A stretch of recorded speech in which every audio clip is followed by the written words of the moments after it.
Donc, Boker Tov à toutes. Donc, évidemment, on va dédier ce cours à la Hatzlacha, à la réussite et à la Shmira, à la protection de nos soldats.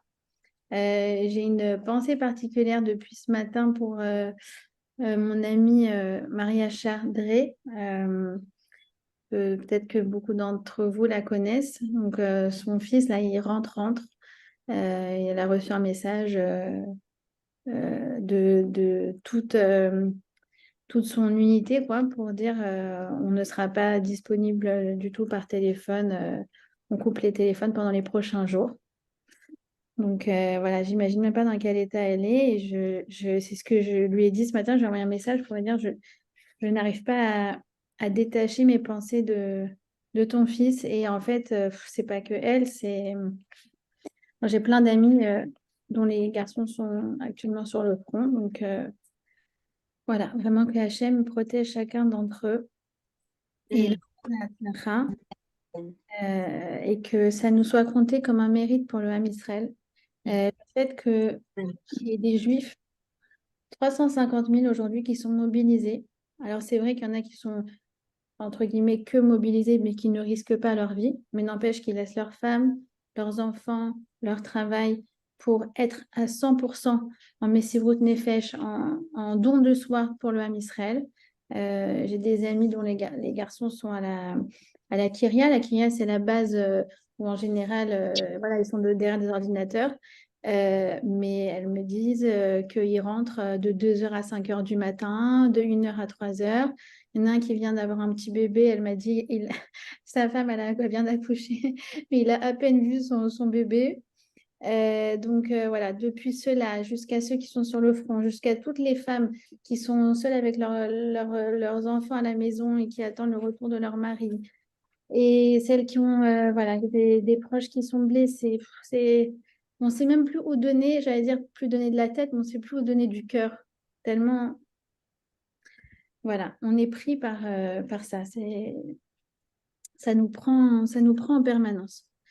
En tout cas, que ça nous soit compté comme un mérite, parce que c'est un grand mérite que nous ayons au sein du Ham Israël des personnes qui donnent leur vie pour le Ham Israël, qui donnent leur temps, qui risquent leur vie pour le Ham Israël, et à tous les niveaux. Et ça, c'est compté comme un mérite extraordinaire pour le Ham Israël, que parmi nous, il y ait des personnes qui aillent au combat, qu'il y ait des mères qui envoient leurs fils au combat, qu'il y ait des épouses qui envoient leurs époux au combat.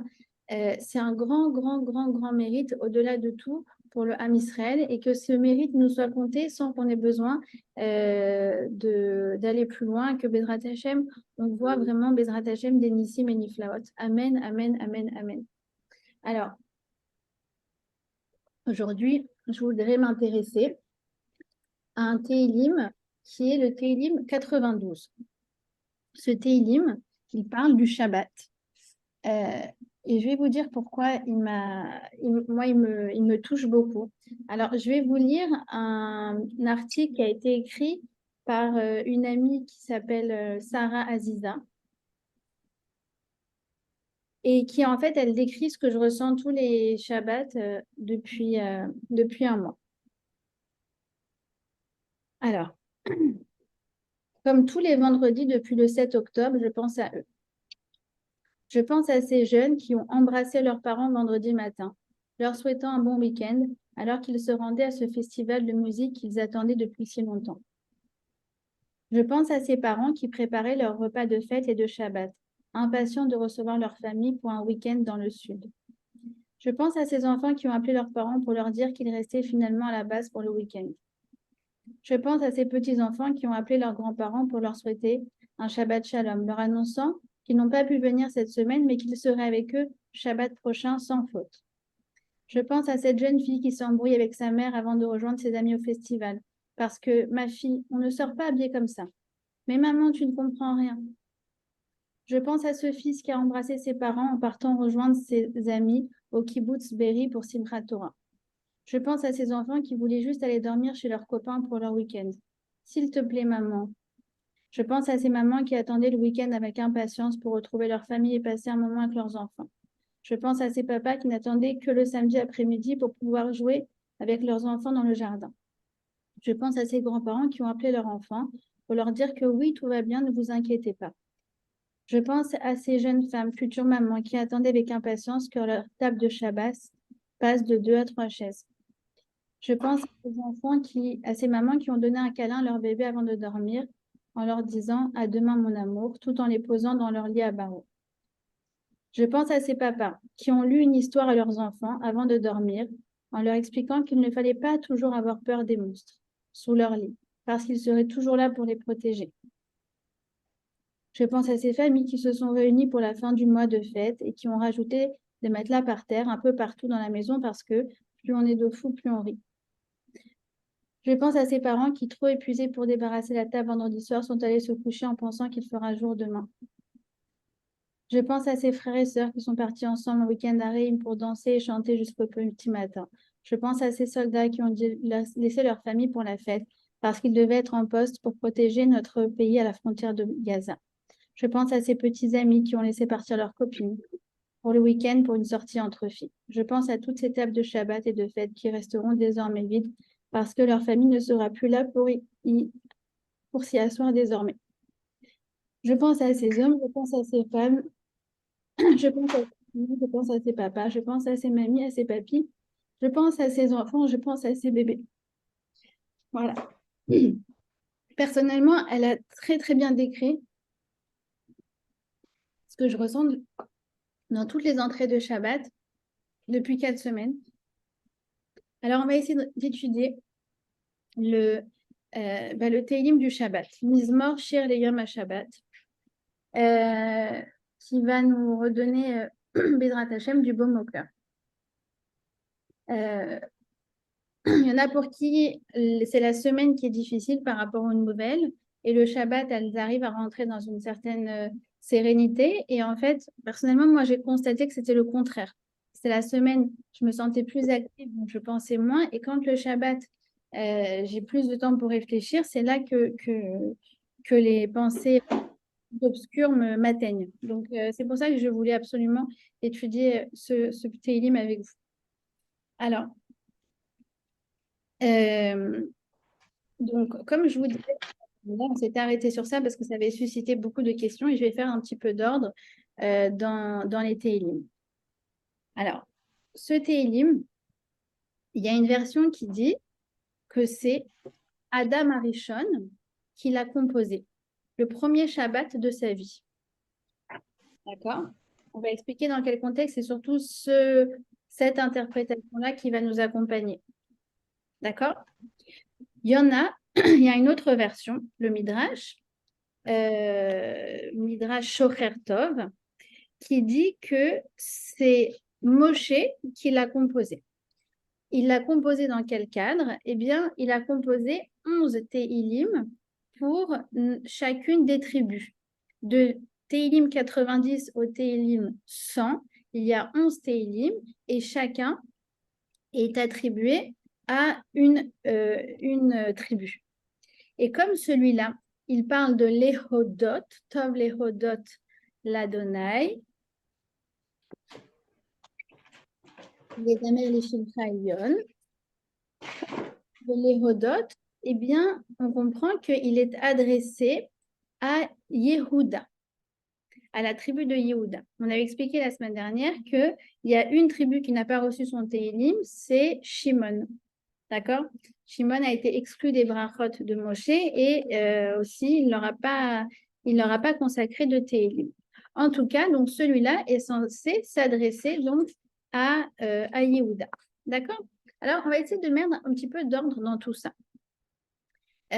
D'abord, donc, dans quel contexte ça a été donné? Comme je vous ai dit, c'était pour chaque tribu. Et c'était en fait au moment où ils étaient au pire du pire du pire de l'esclavage en Égypte. Et en fait, pour chacune des tribus, Moshe a composé un des Tehillim pour les encourager, pour encourager ses frères qui croulaient sous le fardeau de l'esclavage. D'accord? Et donc voilà. Alors, ce que j'aimerais clarifier avec vous, c'est que en fait, les Tehillim n'ont pas été tous écrits par David Ameler, par le roi David.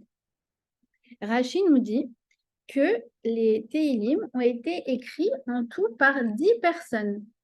Yesh Asara les Shonot Shel Zamer. Il dit il y a 10 terminologies pour parler du chant. Il y a Nigun, Mizmor, Shir, Hallel, Tefila, Oda'a, Ashrei. Tout cela, en fait, représente un des auteurs des Tehillim. Donc, selon Rashi, David a écrit la plupart des Tehillim, mais il y a aussi certains qui ont été écrits par Adam, Arishon, par Malkit Tzedek, par Abraham, par Moshe, par le roi Salomon, par Asaph et par les 3 fils de Korah, qui sont Assir, Alkana et Aviasaph. Alors, d'après Rashi, eh bien, David Améler a compilé le livre de Tehillim, c'est-à-dire que 80% des Tehillim ont été écrits par le roi David, mais 20% ont été écrits par d'autres personnes sous le roi HaKodesh, sous inspiration divine. Et en fait, c'est lui qui a compilé, c'est-à-dire qu'il a choisi des Tehillim qui allaient être scellés pour jamais dans le fameux livre de Tehillim qui nous accompagne depuis la nuit des temps. D'accord? Vous avez compris? Alors, il y a aussi quelque chose qu'il faut savoir qui est intéressant, c'est que il y a parmi les Tehillim des Tehillim qui ont été écrits visiblement après l'époque de David. Comme par exemple le fameux Al-Naharot Bavel. Sham Yashavnu, Gam Talinu, Bezochenu et Tzion. On parle du premier exil. Les Juifs ont été exilés de la terre de Judée, de la terre d'Israël, et sur le chemin, Al-Naharot Bavel, sur les rives du Bavel, eh bien, ils ont composé ce Tehillim. Alors, il y a 2 avis. Il y en a un qui dit que ça a été rajouté après coup, d'accord? Et il y en a un qui dit non, c'est David Améler qui l'a écrit, lui qui l'a écrit sur Roi HaKodesh. Eh bien, entre guillemets, il percevait une certaine vérité qui allait arriver au peuple juif sans vraiment savoir précisément de quoi il parlait. D'accord? C'est l'avis le plus courant. Oui? Vous avez la même chose avec le Tehillim 22. On dit que c'est Esther qui l'a écrit quand elle a parlé à Achashverosh. Alors, soit c'est vraiment Esther, ça a été rajouté après coup, soit c'est David qui a une inspiration. Et en fait, après Esther, elle a compris qu'en fait, ce Tehillim était destiné à elle et elle a dit la même chose exactement au moment de rentrer avec Achashverosh. D'accord? Vous me suivez? Oui? Quoi qu'il en soit, c'est écrit dans le Shulchan Aruch. Tov me'at bekavana, me'arbe shelo bechavana. Il vaut mieux dire peu de Tehillim et que ça soit bekavana, que ça soit avec la compréhension, plutôt que beaucoup sans compréhension. C'est-à-dire que ça donne encore plus de puissance quand on lit quand on comprend les Tehillim que l'on lit. D'accord? C'est-à-dire, et donc ça, en fait, ça justifie qu'on essaye de comprendre les Tehillim parce que ça va en fait venir propulser notre lecture de Tehillim. D'accord? Une dernière chose, c'est que j'ai entendu là d'un des commandants de Givati, il a dit, si possible, de lire des Tehillim la nuit. Parce qu'en ce moment, les plus durs combats se passent la nuit. Et c'est là que nos Khayalim sont le plus en danger. Donc, si des personnes sont réveillées pour raison X, Y ou Z, alors allez-y à vos Tehillim. Et s'il y en a même qui ont le courage de mettre leur réveil la nuit pour dire des Tehillim, il a dit en fait entre 23 heures, je crois, entre 23 heures, je vais vous dire entre quelle heure et quelle heure.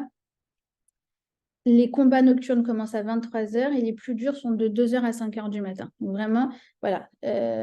Le général pousse comment s'appelle, au ref, comment on dit le ref, comment on dit le ref en français, le front intérieur, donc c'est nous, il pousse le front intérieur à lire des Tehillim, donc la nuit. D'accord? Alors, il y a des questions déjà. C'est bien de les chanter aussi, ouais, tout à fait.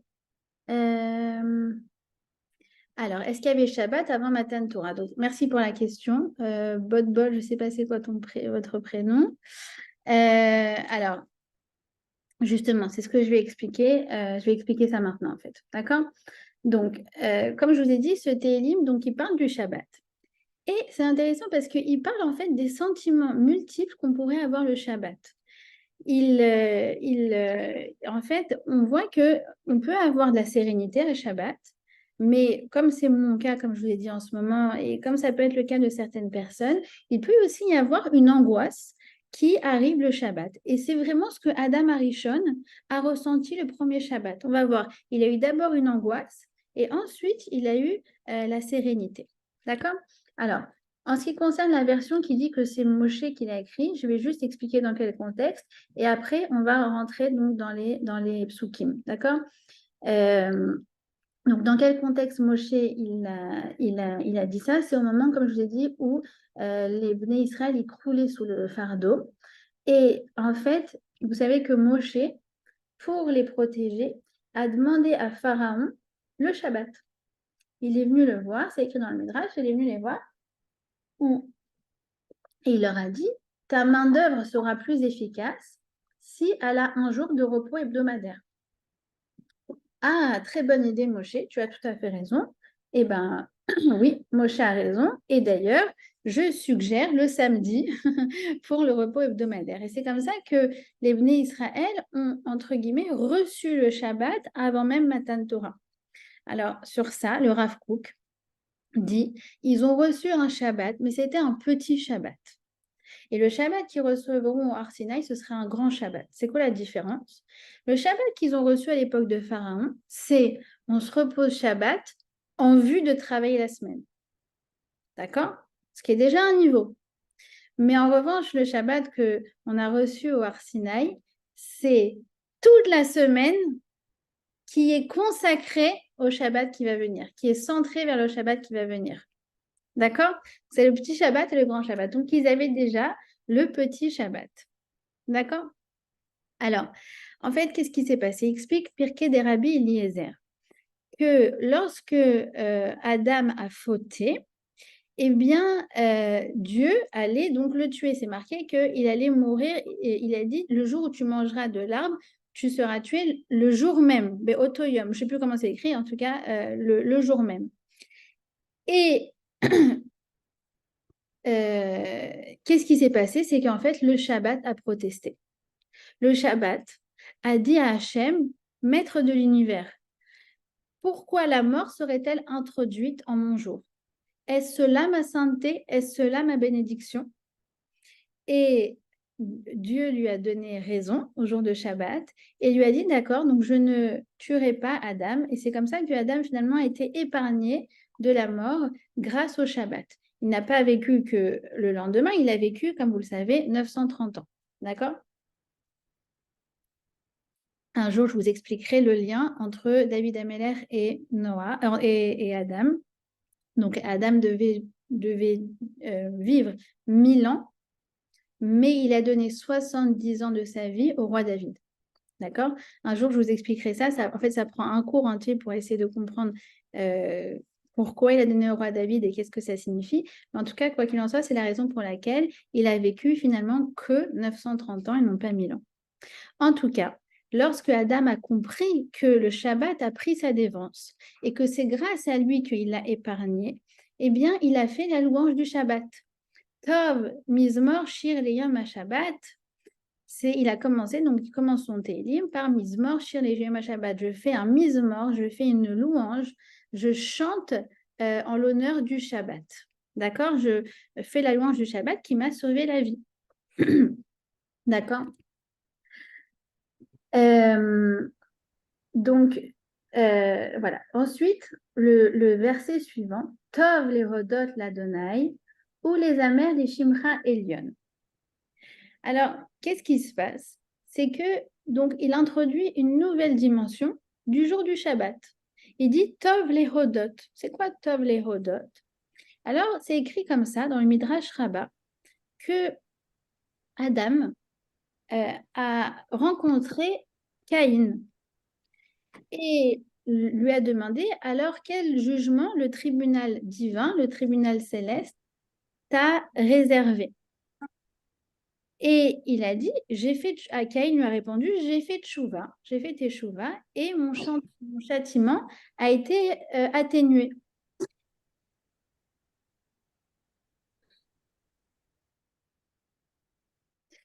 Euh, et là, Adam a répondu, oh, je ne savais pas que la puissance de la teshuva était si forte. Et c'est là que ça l'a poussé, lui, à faire teshuva par rapport à la faute du Etz Hadaat. Et là, il a dit, Tov lehodot lachem. Il s'est rendu compte que quoi? Que le jour de Shabbat était propice à la tchouva. La tchouva dans quel sens? La tchouva dans le sens de introspection. Comme on est un peu coupé de tout, comme on est dans une forme de bulle à Shabbat, alors en fait, c'est propice à faire le point sur soi déjà avant tout. D'ailleurs, Teshuvah sont les mêmes lettres que Ha-Shabbat. Ha-Shabbat, si vous changez les lettres, vous allez trouver Teshuvah parce que le Shabbat est un jour propice à l'introspection et au progrès et au développement de soi. D'accord? D'ailleurs, Tov lehodot lachem, lehodot veut aussi dire avouer. Ani modache, on dit en hébreu, ani modache taïti, je reconnais que je me suis trompée, lehodot. Eh bien, ça veut aussi dire donc reconnaître, avouer. Ça veut aussi dire remercier, on va le voir après. Mais la première valeur du Shabbat, c'est ce moment de sérénité où en fait on fait le point par rapport à où on en est, à la différence entre ce qu'on est et ce qu'on voudrait être. D'accord? Et donc c'est pour ça que c'est propice à la Teshuvah. Tov lehodot lachem ou les émer lishimcha elyon. Il dit donc que c'est aussi les hodot dans le sens de remercier. D'accord? C'est le sens aussi de remercier. C'est-à-dire qu'en fait, lorsqu'on est dans le Shabbat, comment dire, la semaine, on court beaucoup. La semaine, on court beaucoup. On a la tête dans le guidon et souvent, comme on est en production, le Shabbat, je sais pas, au travail, on veut avoir plus de parts de marché, au bureau, on veut avoir plus de clients, à la maison, on veut que les choses s'arrangent, on pense à arranger, à réparer le tuyau qui est là-bas. On est en fait dans une dynamique de tikkun, d'accord, de réparation, d'amélioration permanente pendant la semaine. D'accord? Ce que le Shlomo HaMelech appelle dans le Kohelet, il appelle ça le Hamal. Le Hamal, c'est être dans l'action, d'accord? Arrive le Shabbat, et le Shabbat, on est dans le Oneg, d'accord? Amal et Oneg, c'est un jour où on a la chance d'étudier Kohelet ensemble. Vous verrez ces deux notions qui ont été très, très développées par le roi Salomon. Eh bien, la semaine, on est en Amal, on court, on court, on court. Et donc, comme on veut travailler, on veut œuvrer, on veut que les choses aillent mieux, on se concentre sur les manques. Et même au niveau éducatif. Au niveau éducatif, la semaine, on est en éducation permanente. Ah, cet enfant, je vois qu'il n'est pas bien dans ses baskets. Ah, cet enfant, je vois qu'il n'est pas sérieux avec ses devoirs. Ah, cet enfant, je vois qu'il ne parle pas bien avec respect à papa. D'accord? Donc, on est dans les manques. On regarde qu'est-ce qui ne va pas. Arrive Shabbat. Nos sages nous disent, on n'éduque pas à Shabbat. On n'éduque pas à Shabbat. À Shabbat, les enfants, ils doivent ressentir 100% du kiff. D'accord? Donc, en fait, ce moment-là, il est propice à voir tout le positif. Ça y est, il n'y a pas de changement à faire. De toute façon, tu arrives dans le Shabbat, ton travail, il est fait. Kol me'atecha asuya. Tu dois rentrer dans un mode où bah, le client, on verra, développer cette activité au sein de mon entreprise, on verra. Et même au niveau éducatif et même au niveau du couple, tout ça, on verra, on met en stand-by. Et donc, on met en stand-by aussi le fait de voir les manques pour arranger les manques. Donc, en fait, naturellement, le Shabbat doit nous amener à voir ce qu'il y a de positif. D'accord? Donc, c'est le moment, en fait, de remercier pour ce qu'on a à la maison. Et remercier aussi, moi, c'est ce que j'essaye de faire, remercier pour les nissim qu'on a depuis 4 semaines. Parce que oui, il y a eu beaucoup, beaucoup, beaucoup de nissim.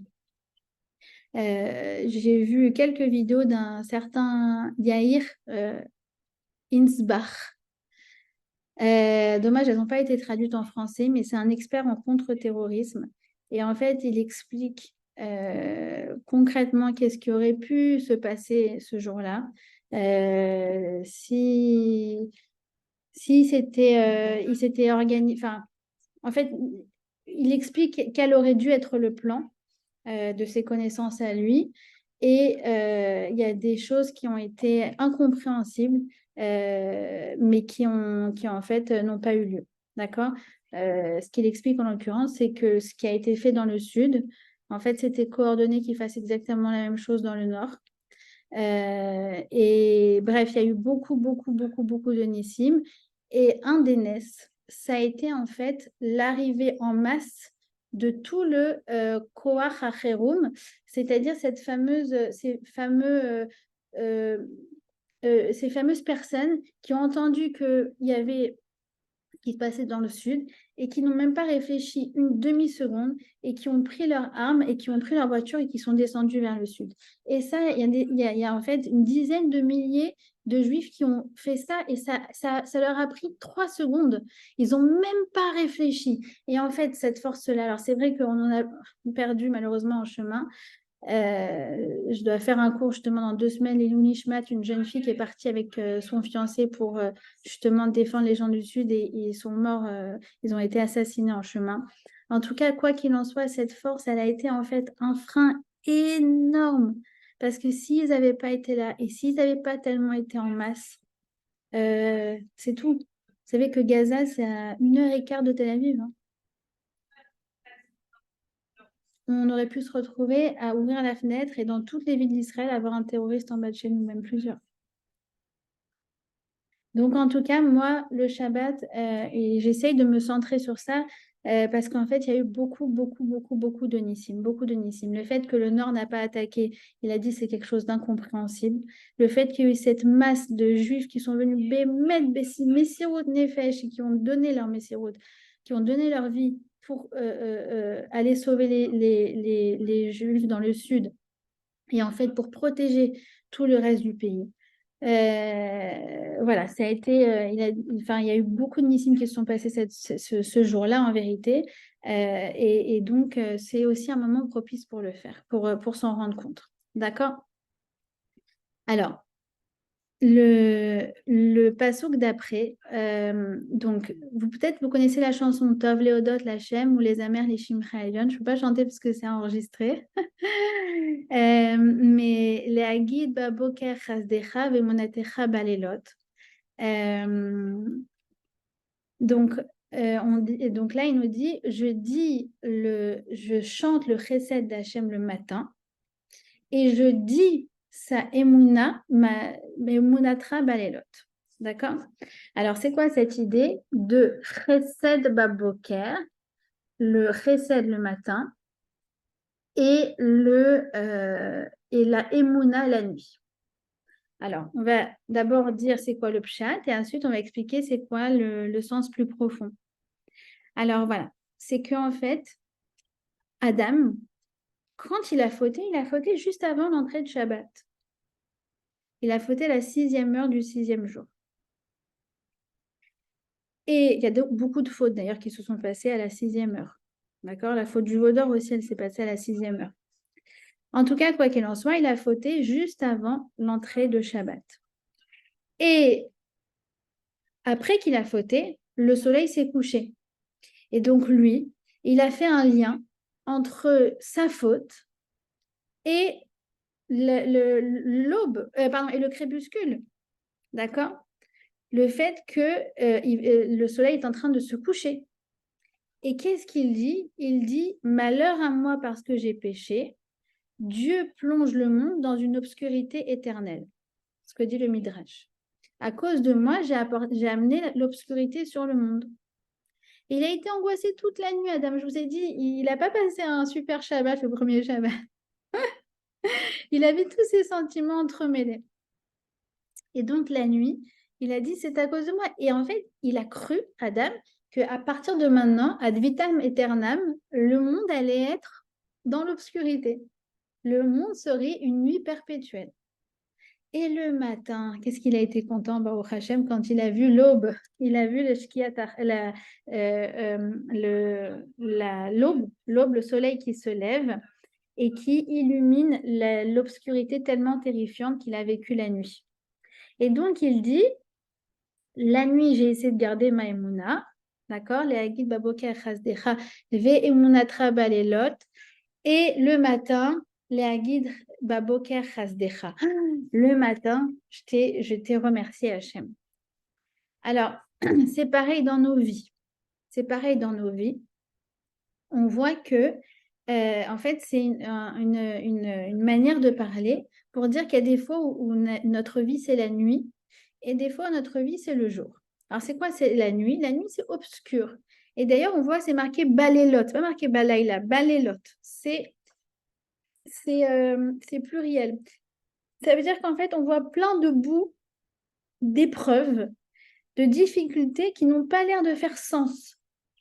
Et on souffre quand on voit ces épreuves.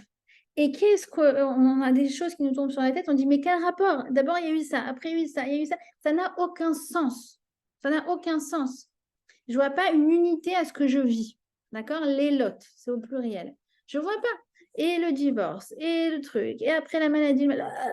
C'est quoi ça? C'est quoi tout ce que tu m'envoies, Hachem? Qu'est-ce que tu m'envoies tout ça, Hachem? Et Mounatra Balélot. Il y a une chose qui nous sauve, Balélot, dans la nuit, dans les épreuves qui n'ont l'air d'avoir aucun sens l'une avec l'autre, dans ce chaos qu'on peut vivre à certaines périodes de nos vies, et Mouna. Et Mouna. En revanche, Baboker, on voit que là c'est au singulier, parce que là je vois un sens à mon histoire. Je vois quelque chose qui fait sens. Je vis quelque chose de positif. Ça avance. Ça me mène vers quelque part. Alors là, je ne vais pas dire ma émouna. Là, je vais chanter ton précède. Je vais te dire merci. D'accord? Je vais te dire merci.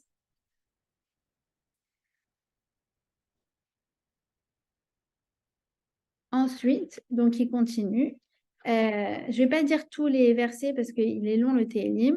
Allez à Sor Valena Avel, allez Gion Bechinor. Bon, je vais le dire rapidement, c'est que euh, notre Higayon. Alors, c'est quoi le Higayon? Le Higayon, c'est cette fameuse remise en question. Quand on dit, regarde Hachem, je fais le point.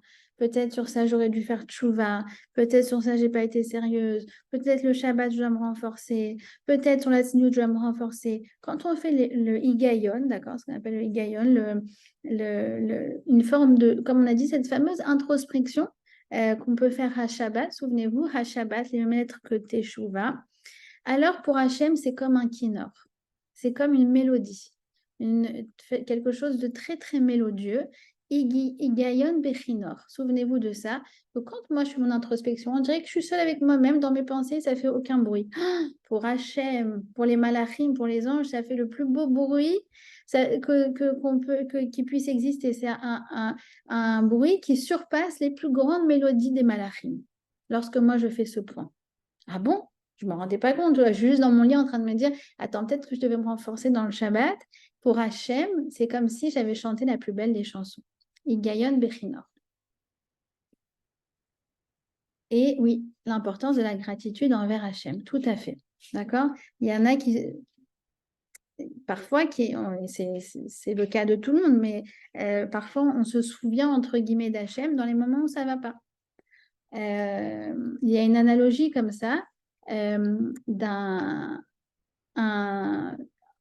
quelqu'un qui est en haut d'un immeuble et en fait, il a été enfermé au dernier étage d'une tour de 50 étages. Et il veut qu'on vienne le sauver. Et donc, qu'est-ce qu'il fait? Il se dit, oh là là, mais comment je vais dire aux gens que je suis là-haut? Alors, il a une idée. Il a des billets dans sa poche. Il a comme ça une liasse, il a plusieurs milliers de dollars. Et donc, il prend $1 et il jette. Et il prend $1 et il jette. Et il jette comme ça par la fenêtre. Et les gens, ils voient des dollars qui volent et ils sont trop contents. Ils ramassent, ils ramassent, ils ramassent, ils ramassent, ils ramassent les dollars. Mais finalement, personne ne lève la tête pour voir ce monsieur. Au bout d'une heure, il dit, mais c'est pas possible, personne ne lève la tête pour me voir. Il ramasse comme si c'était naturel de trouver des dollars par terre. Alors, qu'est-ce qu'il fait? Il trouve des pierres, il commence à jeter des pierres. Et là, tout le monde commence à lever, qui dit, mais qui c'est qui nous jette des pierres là? Alors voilà, c'est pareil parfois avec Hachem. On ramasse les dollars, on ne lève même pas la tête.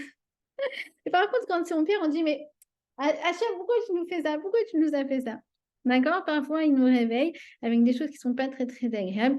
Mais évidemment, on a la Emouna Balelot, que c'est pour notre bien. D'accord?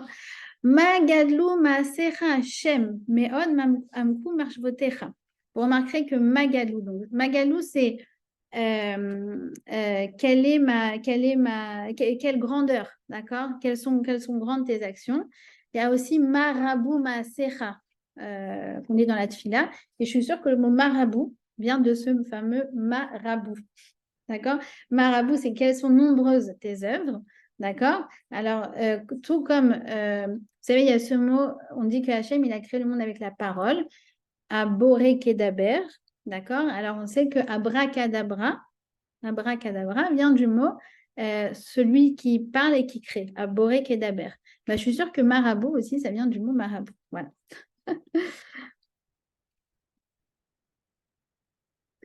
Ok. Alors, Magalou Maasecha.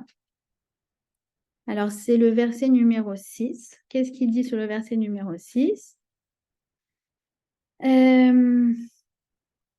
Ah oui.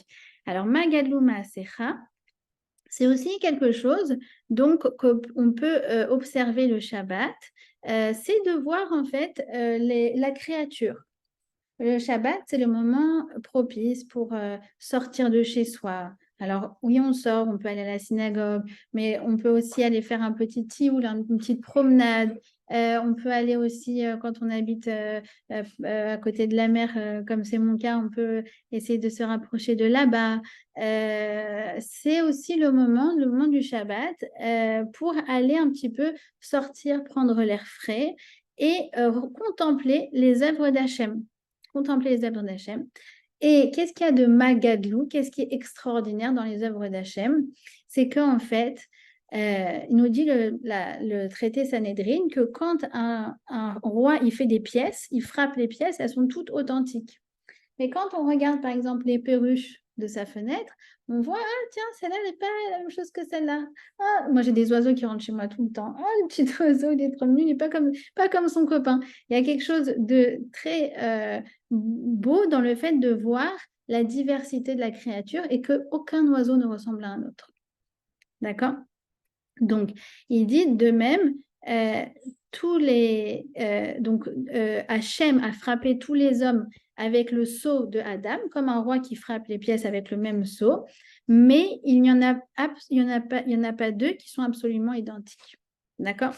D'ailleurs, c'est incroyable de voir que même des jumeaux, des vrais jumeaux, n'ont pas exactement le même ADN ou la même apparence.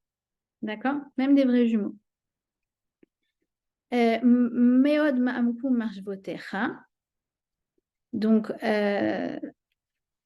ça, c'est aussi alors il dit le Malbim, que à Shabbat, comme on a dit, on prend un petit peu du recul. On prend du recul par rapport à la semaine, on prend du recul, on avait déjà dit par rapport à ce qui est du positif, c'est le fameux Oneg Shabbat, se concentrer sur ce qu'il y a de positif. On prend du recul par rapport au Nissim, à ce qu'il y a eu de positif dans notre vie. Et aussi, on prend du recul par rapport au sens que prend notre parcours de vie. Qu'est-ce qui s'est passé cette semaine? Où est-ce que ça me mène? Où est-ce que ça m'a mené?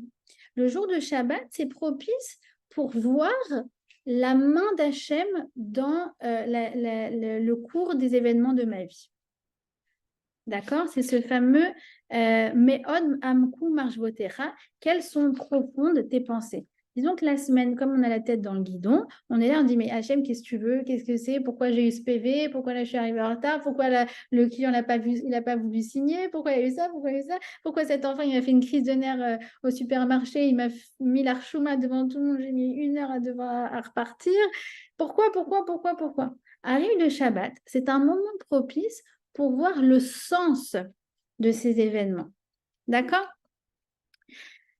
Alors, ensuite, il dit Ishbar loyeda, ursil loyavin etzot.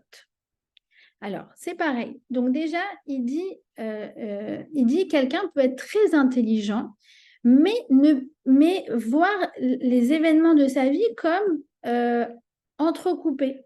D'accord? Il ne voit pas le sens. Ouais, il y a eu ça, il y a eu ça, il y a eu ça, mais il ne voit pas la main d'Hachem dans tout ce qu'il vit. D'accord? C'est entre guillemets un peu comme ce fameux balai Lot, les Lot où il est au singulier. En fait, cette personne-là peut être hyper intelligente. Elle a un doc, elle a un post-doc, elle est super manager dans son entreprise, mais par rapport à la gestion de sa vie, elle ne cherche même pas à mettre du sens. Elle ne cherche même pas à se dire, mais qu'est-ce que Hachem a voulu de moi à travers cette épreuve que j'ai vécue cette semaine? Pourquoi cet enfant il m'a fait cette crise? Qu'est-ce que je dois en apprendre? Est-ce que c'est pas un enfant qui manque d'affection? Est-ce que je lui ai donné assez d'attention? Pourquoi j'ai eu cette dispute avec mon conjoint? Est-ce qu'il n'y a pas quelque chose qu'on doit penser en amont, passer plus de temps ensemble? Pourquoi ce client il n'a pas signé? Est-ce qu'il y a quelque chose que je dois apprendre de ça? Et telle épreuve, et ce PV, pourquoi cette capara? Pourquoi 500 shekels? Et en fait, comme je vous ai dit, le jour de Shabbat, c'est propice à voir la main d'Hachem derrière tout ce qui m'arrive. Mais le bar, quelqu'un qui peut être très intelligent, va voir aussi le chsil, c'est deux formes d'intelligence, ne cherche même pas à comprendre le sens de ces épreuves. D'accord? Et donc, en fait, c'est quelqu'un qui ne peut pas avancer. C'est quelqu'un qui ne peut pas avancer dans sa vie. D'accord? On a vu dans la paracha la semaine dernière, Vayera, que en fait, on doit toujours voir les choses, un juif il voit toujours les choses à 2 degrés. Premier degré, c'est le degré premier degré. En mode, bon, bah, euh, il s'est passé ce qui s'est passé, je suis obligée de l'accepter, de tirer les conséquences. D'accord? Ce client n'a pas signé. Maintenant, je vais essayer de comprendre pourquoi, qu'est-ce que j'ai fait, est-ce que j'ai fait des erreurs, etc. Premier niveau. Un juif, il vit dans ce monde. Il vit dans ce monde. Il n'a pas de choix que de passer cette première étape qui est de vivre en connexion avec sa réalité. Et deuxième niveau, c'est le niveau qu'est-ce que Hachem attend de moi par rapport à cette histoire. Pourquoi j'ai eu cette capara? Pourquoi j'ai eu cette épreuve? Pourquoi j'ai eu ça? Pourquoi j'ai eu ça? Peut-être que le fait qu'il n'a pas signé, c'était Bezrat Hachem pour m'apporter encore quelque chose de quelque chose de merveilleux. Peut-être que ce sera grâce à ça, peut-être que ce sera grâce à ça. Prendre du recul. Prendre du recul par rapport aux épreuves qui m'arrivent. D'accord? Donc, ça doit toujours, on doit toujours avoir deux visions des choses. La vision concrète et la vision émouna. D'accord? Ursil lo yavin et zot. Alors, c'est quoi Ursil lo yavin et zot? Alors, on parle encore de quelqu'un de très, très intelligent. D'accord? Mais qui ne voit pas la main d'Hachem dans la nature. D'accord? Le bar, il ne voit pas la main d'Hachem dans sa vie à lui. L'Ursil, il ne voit pas la main d'Hachem dans la nature. Une fois, le Rav Steinman, il avait plus de 100 ans et il a eu une pneumonie très gravissime. Les médecins lui donnaient que quelques jours à vivre. Et Baruch Hashem, il s'en est sorti. Et il a vécu encore quelques années. Et le professeur, il lui a dit, mais Rav Steinman, vous savez que vous vivez sur un miracle. Alors, qu'est-ce qu'il lui a répondu? Il lui a dit, mais vous croyez quoi? Vous aussi, vous vivez par miracle. Ça veut dire, n'attends pas qu'il y ait un truc waouh pour te réaliser qu'en fait, ton existence, elle est de l'ordre du surnaturel. Elle est le fait que Hachem, il t'entretient en permanence, il te garde en permanence, il te sauve en permanence. En permanence, il nous sauve. De toutes les maladies, les virus, les trucs, les machins, il nous sauve en permanence. Donc, n'attends pas de voir à quelqu'un de plus de 100 ans qui se remet d'une pneumonie. Toi aussi, apprends cette leçon, que tout comme lui, le fait qu'il survive à ça, c'est un miracle. Le fait que nous, on survive jour après jour, c'est un miracle du même ordre. D'accord? Alors, ce fameux Rtil Loyavin Etzot, c'est quoi? C'est que parfois, il y a des gens qui sont très, très, très intelligents, comme je l'ai dit, mais qui ne voient pas le second degré, qui ne voient pas la main d'Hachem derrière la nature. Une fois, il y a le Rav Shach qui devait se faire opérer du cœur. Et donc il avait rendez-vous avec le professeur en cardiologie et le professeur lui explique, voilà, il y a ça, il y a cette valve, et là, on va mettre un stent, et là, truc, et lui fait tout un schéma super compliqué et tout pour lui expliquer qu'est-ce qu'ils vont lui faire. Et là, il lui dit, waouh, Rav Shach, il lui dit, mais vous vous rendez compte, vous avez la tête toute la journée dans les merveilles d'Hachem. Vous voyez à quel point, regardez les mécanismes comme ils sont complexes.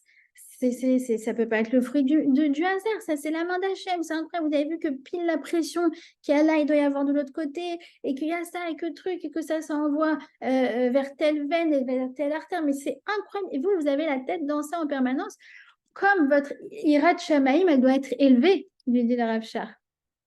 Et le professeur lui répond, il dit, je ne comprends pas de quoi vous parlez. C'est juste une pompe très, très sophistiquée, quoi, le cœur. Attends, professeur en cardiologie, il a dû faire 13 ans d'études. Il doit assister à des opérations incroyables, à cœur ouvert, et des trucs, et des machins. Et au final, qu'est-ce qu'il dit? Non, mais c'est juste une pompe sophistiquée. Comme quoi, tu peux être un génie et passer complètement à côté des merveilles d'Hachem. Ursil loyavin et zot. Ursil, c'est le donc comme c'est donc l'intelligent. Loyavin et zot. Ah non, pardon, Ursil, excusez-moi, ça c'est le sot, c'était le bar, l'intelligent. Il ne peut pas comprendre et zot. Il ne comprend même pas la merveille qui se passe derrière cette chose-là. D'accord? Excusez-moi, ce que je vous ai expliqué, c'était par rapport au bar. Bar, c'est l'intelligent. Ursil lo yavin et zot, c'est en fait, c'est un peu la même chose. Il est ursil dans le sens où il utilise son intelligence pour les choses, euh, euh, on va dire, profanes, mais par contre, il dénie complètement tout le côté métaphysique, toute la sagesse, toute la spiritualité qui se cache derrière la matière qu'il maîtrise. D'accord? Vous voyez ce que je veux dire ou pas? En fait, c'est toujours cette histoire d'avoir deux regards sur le monde, le regard concret, le regard spirituel, le regard concret, le regard spirituel. Un juif, il passe de l'un à l'autre, de l'un à l'autre, l'un à l'autre en permanence. D'accord? C'est pour ça qu'on peut être excellent dans les matières profanes, mais ne jamais oublier de regarder toute la spiritualité qui se cache derrière ces choses-là. D'accord? Et c'est vrai dans la sagesse comme la médecine, c'est vrai dans les sagesses comme le business. D'accord? Comment t'expliques que ce produit, il marche? Comment t'expliques que ce magasin, il marche? Ouais, mais tu comprends, c'est parce que en fait, là, c'était la tendance et que du coup, c'était la conjoncture et c'était le truc. Ok, ok, ok. Mais avoue qu'il y a aussi une énorme bracha qu'il a ouvert ce business pile à ce moment-là et que les clients, ne serait-ce qu'ils rentrent chez lui, alors que chez le concurrent, ils ne rentrent pas. Et ça, tu peux l'expliquer? Non, c'est vrai, c'est la main d'Hachem. En permanence, en permanence, en permanence. Le juif, il est capable de jongler entre les deux. Il n'est pas perché, le juif. Et pas tout le temps. Il est là. Il est terre, ciel, terre, ciel, terre, ciel, terre, ciel. Comme on dit, Bereshit, bara Elohim, et Hashamim vetaretz. Dieu a créé le ciel et la terre. Et le rôle du juif, c'est de faire la connexion entre les deux en permanence. À l'image de ce bête, Bereshit, d'accord, le bête. En haut, la barre du haut, c'est le ciel. La barre d'en bas, c'est la terre dans le bête.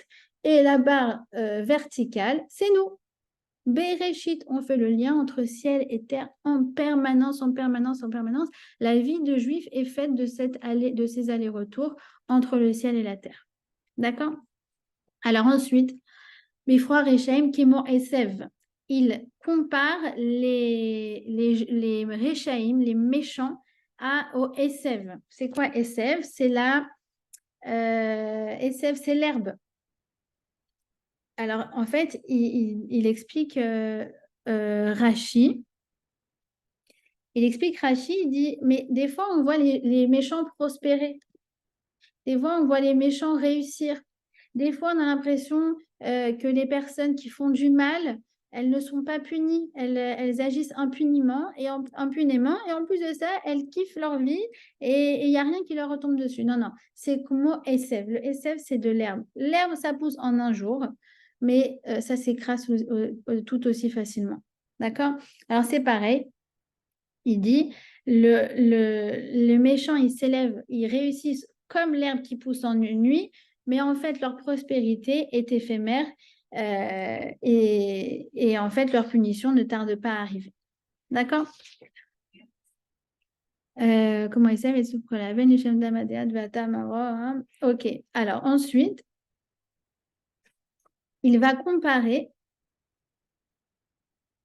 il va comparer le, il va comparer le juste. Alors, d'abord au palmier et ensuite au cèdre. D'accord? Donc, c'est comme ça, je voulais le verset numéro 13. Tzadik katamar ifrar. Vous connaissez Tzadik katamar ifrar, ke erez belevanon isge. Tzadik katamar ifrar, vous remarquez que les 3 dernières lettres de Tzadik katamar ifrar, ça fait Korach, entre parenthèses. De là, on apprend que Korach, il aura le Olam Haba.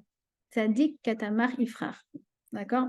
C'est un autre sujet. En tout cas, le sage est comparé par David Ameller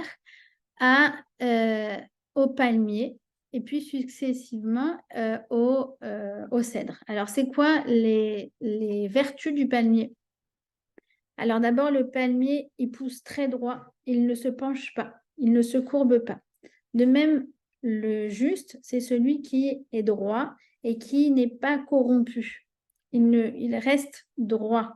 Et ça aussi, ça nous fait penser à notre armée extraordinaire, la plus morale du monde. La plus morale au monde, elle est droite. Est-ce qu'on a déjà vu une armée qui dit aux civils, partez, nous allons frapper dans cette zone? Non, jamais. C'est la seule qui fait ça. Et je pense inconsciemment que les non-juifs savent tellement qu'on est droit. Et inconsciemment, ils ont tellement d'attentes par rapport à notre droiture que c'est pour ça qu'ils nous attendent au tournant. Mais ça prend très vite la tournure, évidemment, de calomnie. D'accord? Beaucoup, beaucoup de choses qui sont fausses. Je pense notamment à l'épisode de l'hôpital. D'accord? C'est-à-dire, il y a eu un missile qui est tombé. Donc, clairement, on le voit qui part de chez eux et qui retombe. Le vent a tourné, hop, il retombe sur l'hôpital. 5 minutes après, tu as les journaux du monde entier qui disent Tsahal a tué 500 personnes dans un hôpital. Tu vérifies pas les faits. Tu prends ça comme argent comptant. Ça va? Ça va au niveau de la mauvaise foi, ouais. En tout cas, quoi qu'il en soit, après le New York Times, par exemple, ils étaient tellement gênés qu'ils ont refait leur article, mais ils l'ont refait 3 fois dans la semaine. Genre, oui, alors en fait, finalement, c'était pas vraiment ça. Finalement, c'était dans un parking. Finalement, c'était entre 10 et 12 personnes. Finalement, c'était peut-être pas de ça. Ah, mais qu'est-ce que vous avez? On a des enregistrements, on a des vidéos, on a des caméras, on a des trucs. Mais qu'est-ce que vous voulez? Je sais pas si vous avez remarqué, mais au moment où le vent a tourné, bah, le vent a tourné pour nous aussi. C'est là qu'ils ont commencé à tourner. Tous, l'un après l'autre. Eh bien non, quoi qu'il en soit, et ça j'espère pouvoir faire la semaine prochaine le Télim justement sur la calomnie, parce que David a été très très victime de calomnie justement. Mais en tout cas, voilà, on est droit comme le palmier. On n'a pas de nœud, le palmier il n'a pas de nœud, d'accord? Pareil, on n'a pas de. C'est pas alambiqué, nous on est droit. Et le dernier enseignement par rapport au palmier, encore 2 enseignements. Le premier, c'est que ses fruits sont très éloignés de son tronc. Alors, c'est pareil. Chez les tzadikim, chez les personnes qui agissent comme nous, avec droiture, on ne va pas tout de suite tirer, goûter les fruits de notre droiture. Ça prendra du temps. Jamais on aura un effet immédiat. J'ai été honnête et tout de suite, ça a payé. Non, la droiture, ça se gagne avec la ténacité. J'ai été droite, mais je n'ai pas forcément vu tout de suite les résultats. Je les verrai un jour. J'en ai aucun doute. Moi, je travaille avec honnêteté. Je ne prends pas de l'argent je pique pas dans les caisses de l'État. Mes commerciaux, ils sont droits. C'est un produit qui est cachère. Alors, OK, pour l'instant, je fais peut-être moins d'argent que celui à côté qui fait un business qui est pas terrible, mais je m'en fiche. Je suis dans le bon chemin. Et tôt ou tard, je goûterai les fruits de ma droiture. Ça, c'est essentiel à comprendre. Et c'est essentiel à enseigner à nos enfants. Que quand on triche, ah oui, peut-être qu'on aura une bonne note, mais tout ça, c'est éphémère. Comme la SF, comme l'herbe qui pousse. Elle pousse en une nuit, mais elle va retomber aussi vite.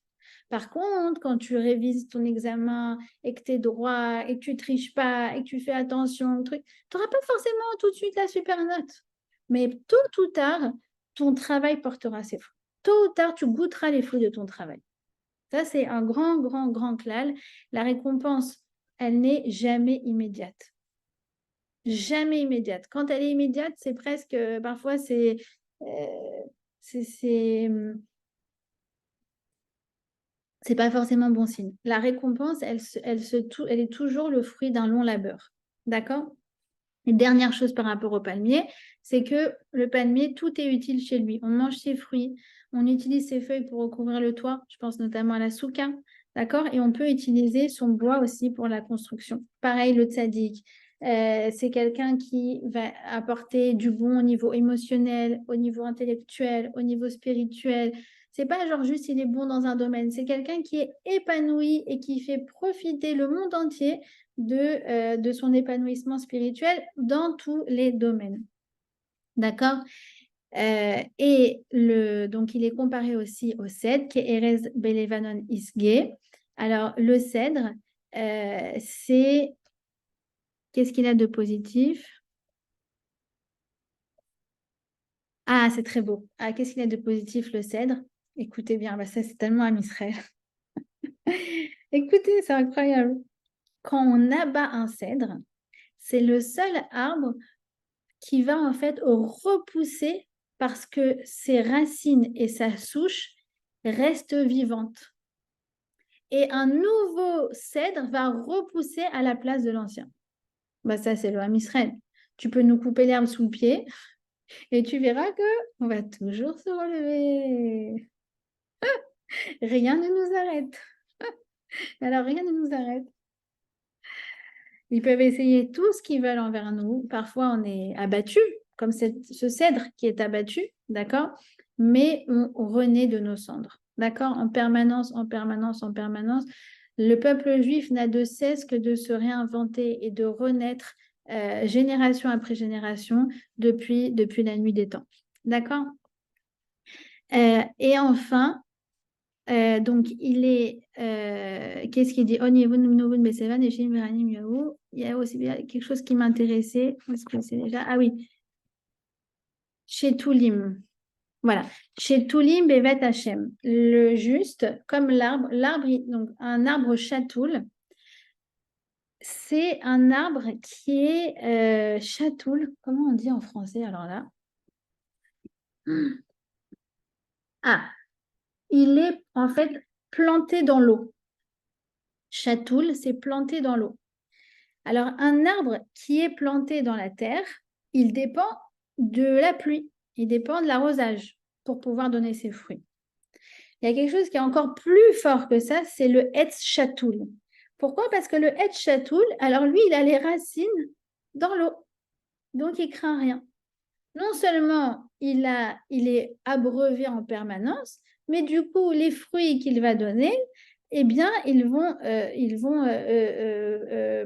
fleurir, éclore en permanence. Ils donnent constamment et constamment des fruits. D'ailleurs, il y a quelque chose de il y a quelque chose dans l'arbre qui est très éternel. Parce que quand vous plantez dans un champ, bah, le champ, il donne, mais si tu ne plantes pas l'année d'après, ça ne va rien donner.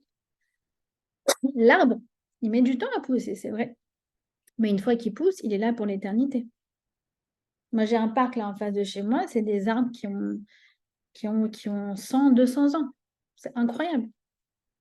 Et ils donnent des fruits en permanence.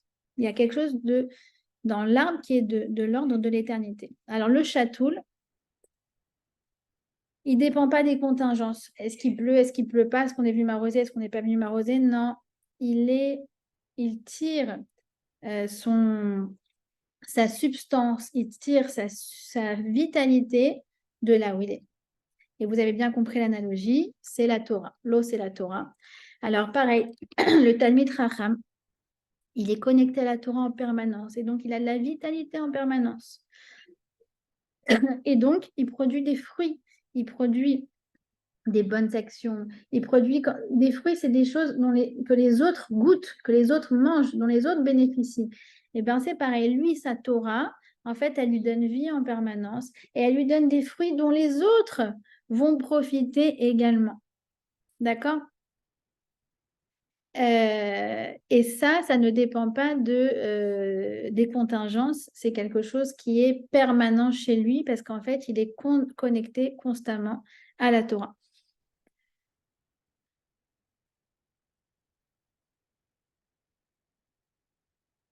Et enfin, les Haggid qui Yachar Hashem.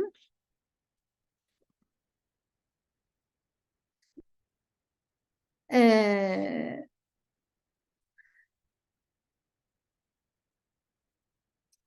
alors, donc, ça, c'est le fait que, eh bien, même lorsqu'il souffre, le juste, il voit la main d'Hachem et il est capable de voir du sens dans ses épreuves. Le fait qu'il est abreuvé de Torah en permanence, de sagesse, de spiritualité, alors ça lui donne la siata d'Ishmaïa, ça lui donne de l'aide, de la facilité à vivre les épreuves avec du recul, de vivre les épreuves avec philosophie, parce qu'en fait, il sait que tout ça, ça n'est que du bon. En ra sheyored me'ashamaim. Il n'y a rien de mauvais qui descend du ciel.